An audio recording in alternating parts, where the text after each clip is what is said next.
Hey, it's your buddy Peace and Harmony with you here today.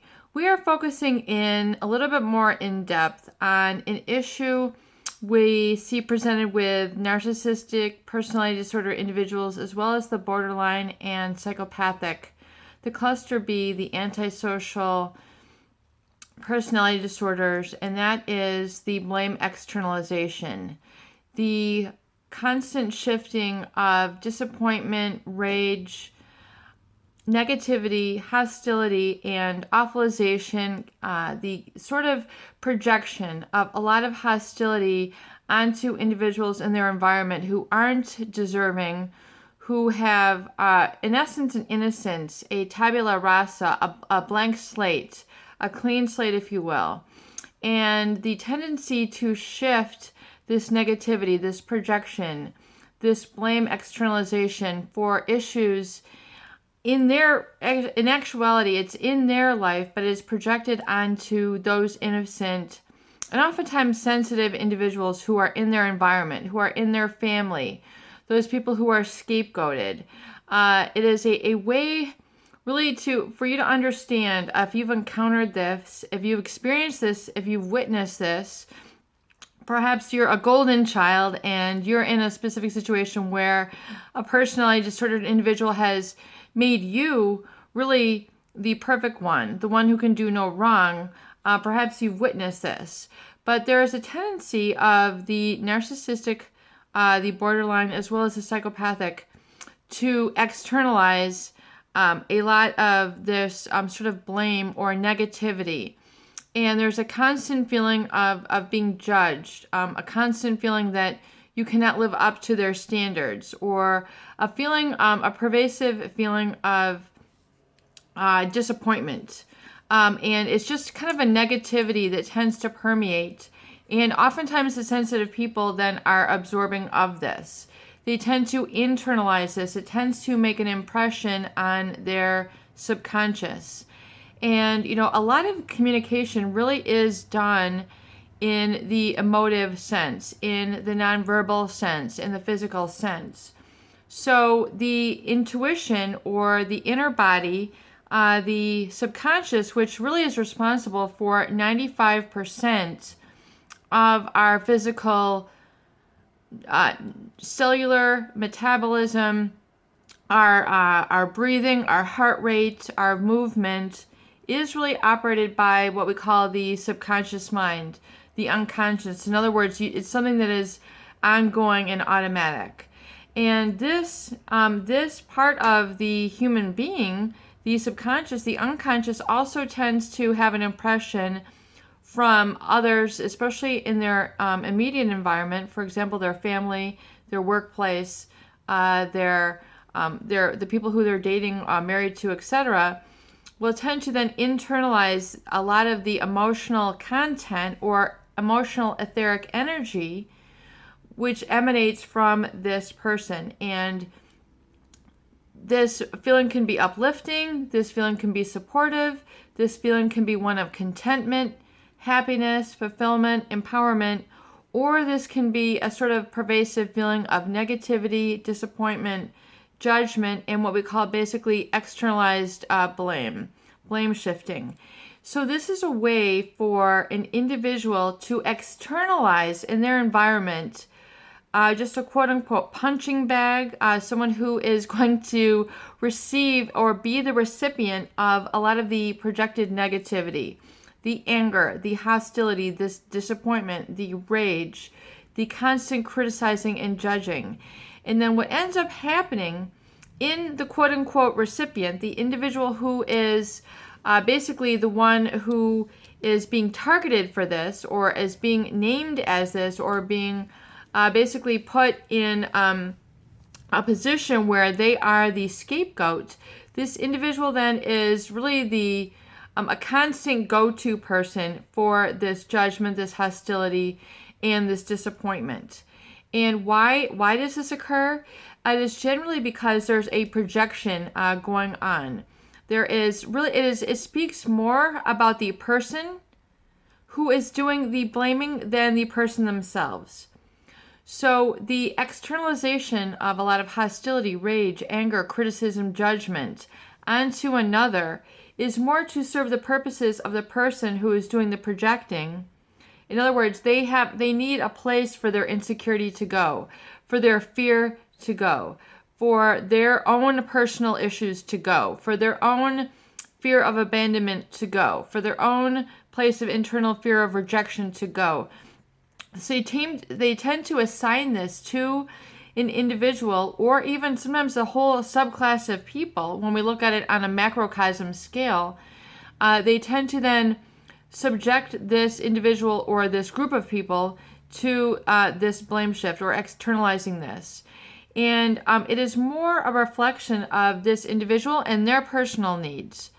So when you can realize that these messages of blame, hostility, rage, judgment are then basically passed onto this individual, unbeknownst to them, and oftentimes imprinted on their subconscious because they don't have the awareness to identify it coming in and realize that it has something to do with this person, and that it then becomes housed by them, internalized by them. And it's basically by osmosis.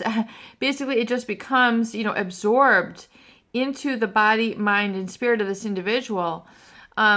They are then kind of living through life or going through life with a lot of this negative feedback, this negative validation, this disappointment, this rage, this judgment, this hostility.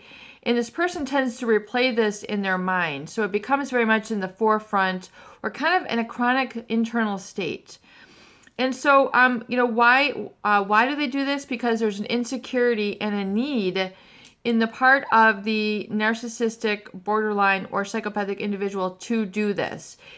Instead of them taking responsibility and ownership and being self-regulated and having the emotional regulation, basically it's a way for them to indulge themselves in an external projection. It helps alleviate them psychologically from the insecurities, the shortcomings of themselves. And so it goes on to the innocent. It goes on to the innocent lamb. It goes on to the innocent victim. And even if you have been victimized, it doesn't mean you have to stay in that position. It doesn't mean you have to go around with a victim mentality, a victim identity, a victim consciousness. If you had been victimized, taken advantage of, or been the recipient of a lot of this victimization, scapegoating, and this judgment, realize that it's created an internal censor of yourself. So an internal censor is like an internal judge. And it has nothing to do with the real you, your real skills, your real talents, or what you're capable of, or your potential. And that needs really to be eradicated or purged from your subconscious, your unconscious. So really, people call it, it's an awakening. Well, it really is. It's an awakening or becoming more aware of that which is going on underneath the surface or subconscious. And realizing that you need to then separate yourself from those feelings. So that person, in order to maintain a sense of control and power, and perhaps they were indisciplined and weren't able to have the internal strength to love you the way that you need to be loved, nurture you the way that you need to be nurtured, giving you the positive statements, the I love you, I'm getting to know you for who you are and helping you become the best that you can be, and I love you just the way that you are, unconditionally. It's not based on what you have accomplished, so it doesn't fluctuate on a day-by-day basis. It's ongoing. It's basically, I love you for who you are. You don't have to do anything for me. I love you just for who you are and your values and your viewpoints, and I can listen and I can then respond back and forth, but I can enjoy you for who you are. Oftentimes the narcissist, the psychopath, or the borderline individual cannot engage in this sort of reciprocity or relationship because they need to have the one up. They enjoy the position of the power that they're given, the control that they're given.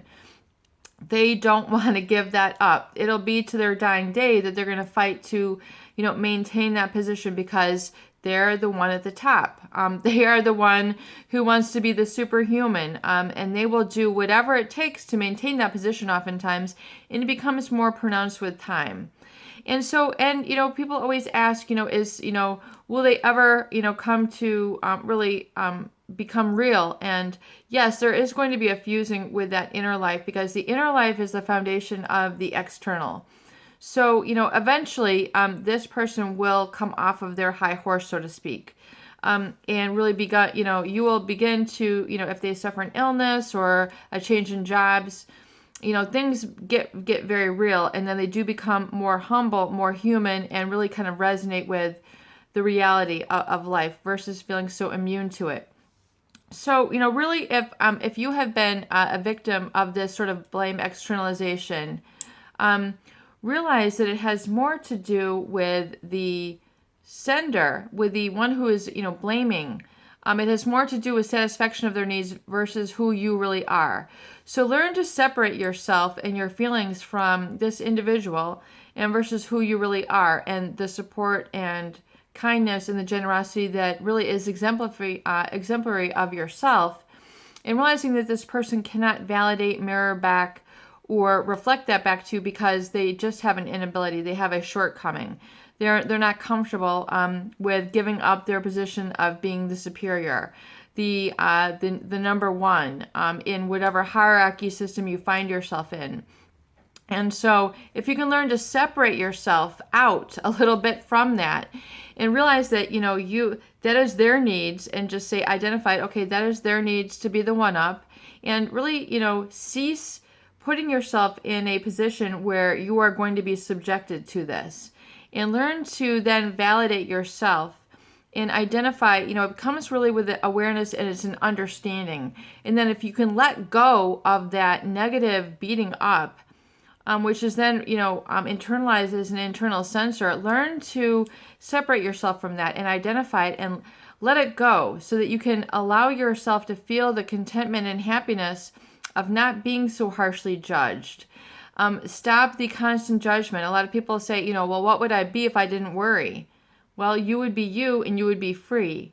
I hope you get a chance to really kind of contemplate and experience that and live that, and really begin to allow that to resonate, and really begin to, ask yourself that, what would I be if I wasn't worried all the time? Who would I be if I wasn't always trying to, react against this feeling of disappointment? And realize that you are you, and you are free, and you are wonderful just the way that you are, and that you're not the underdog, you are not the punching bag, you are not just the tabula rasa, which is to receive the negativity and the projected externalization of blame from the source of a narcissistic, a psychopathic, or borderline individual. That is about their needs. It's not about the real you, what you're really capable of, your real potential, your real value, and your real emotions. So learn to separate that and learn to let them go. Learn to let those messages go that you had internalized, that had been imprinted on your subconscious.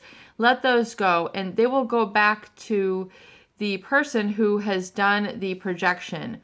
That is really, it's more about their issue. It's not so much about yourself. And realize that learning to forgive yourself is very important. And basically that means that forgiveness is for you and not necessarily about them. So forgiving means releasing, letting it go, and allowing yourself to feel the tabula rasa, the clean slate, where the positive messages begin to flow, where the happiness and contentment and really the lack of self-judgment begins to relax and release a little bit. And realize that you are wonderful just the way that you are where you are meant to be right now, and you are as life has intended. And it's now really about being yourself and being free and becoming more aware of your life purpose, your true values, what you really truly desire for your future, versus just constantly living in a struggle to combat a narcissist or psychopathic individual. Peace and harmony with you here today. I hope these videos do help. Please share and please subscribe for more great tools, videos, discussion, and support.